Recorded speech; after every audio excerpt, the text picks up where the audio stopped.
Hello, good morning. My name is Efren C. Bihar Jr., but for a your podcast host. And this is Jamaica de Nueva, our interviewee. She's a born again Christian, so right now we're gonna talk about the religion, moral, ethical practices. So I have some questions for you about your religion.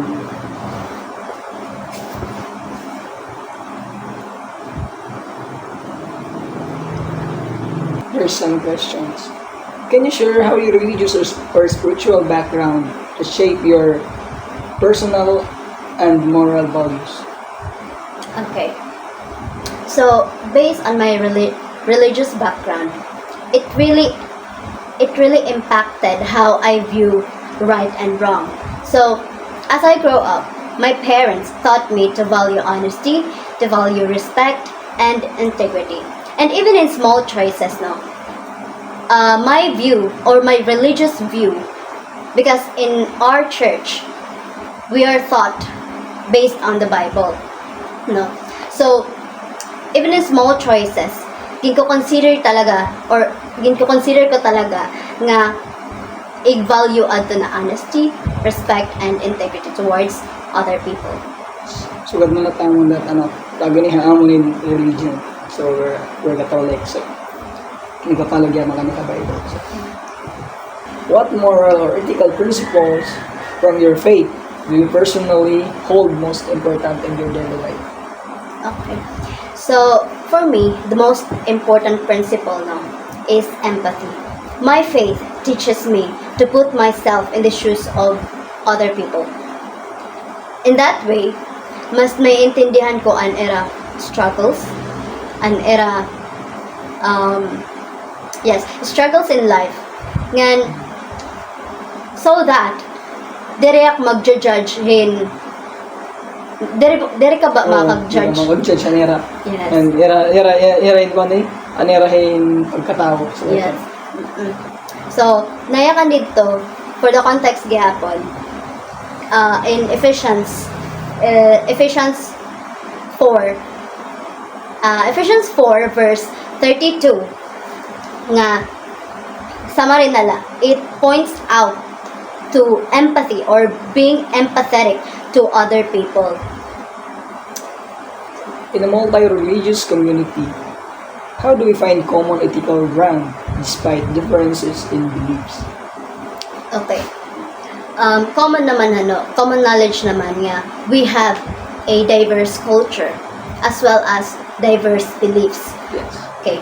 So, pero, may adakit gintatawag nga universal moral principle, kundiin, biskan different and beliefs or religious beliefs han kada tao or kada society, may adakit gihapon gintatawag nga universal moral principle. Like, killing, considered siya nga mali, di ba? Yes. So, Sins niya pag So, nabilong ito niyahan universal moral principle. Oh, you see? Biskan different anaton halimbawa in Catholic and in you're a Catholic, I'm a born again Yes. Christian, so nagko-contradict an aton belief. Yes. But then pag we always boils down into one universal moral principle. Even na kwan man, even kagani, human law but very bhagwan ha Bible law. Ang gyapon niya. Yes. Proceed. How do you personally navigate situations where your religious beliefs conflict with societal norms? There are a lot of situations wherein my religious beliefs will come in conflict with the societal norms. And paano ko ba ito siya na-navigate?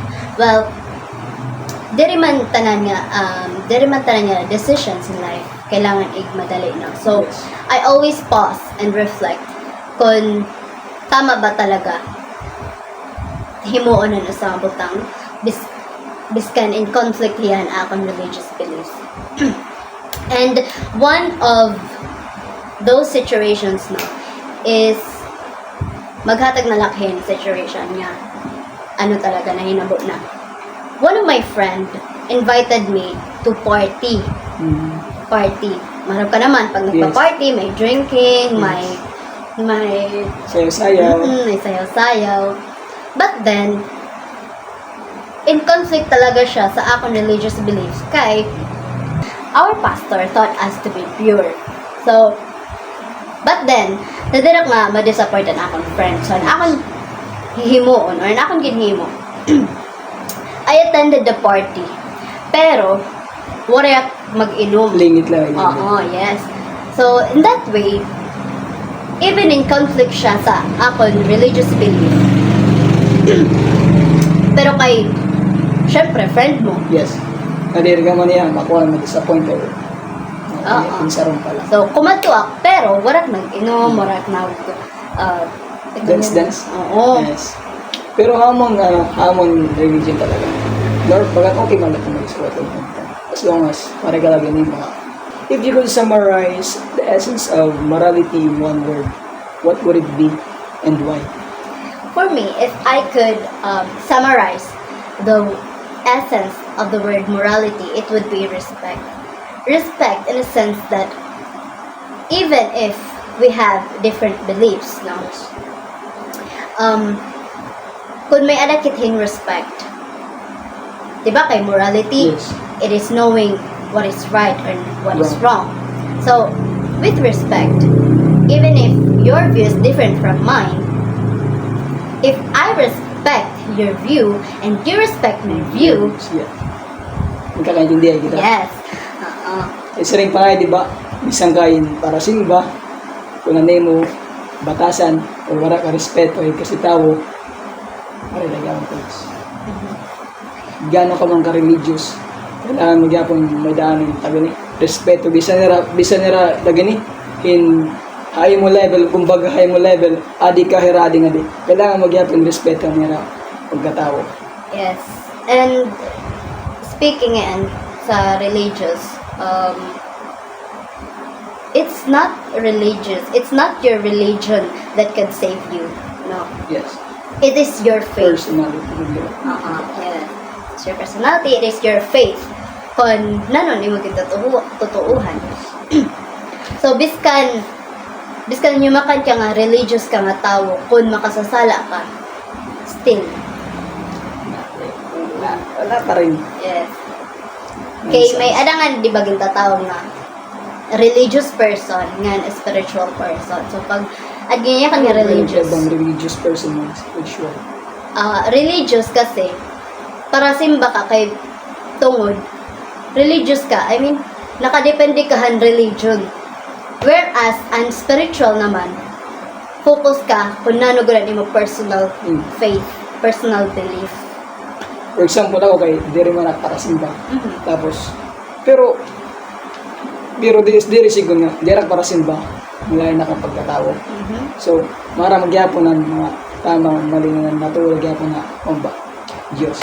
So, mabilong nga ngayon ha, spiritual person. Yes. So, bisan tayo ano sa nga tao hindi same religion, kailangan tagyapon ng respect anira beliefs, anira culture para all goods lang. Para maupel connection. So, thank you for watching. So, thank you Miss Jamaica for the yung mga batong akong mga pakiana. Salamat po.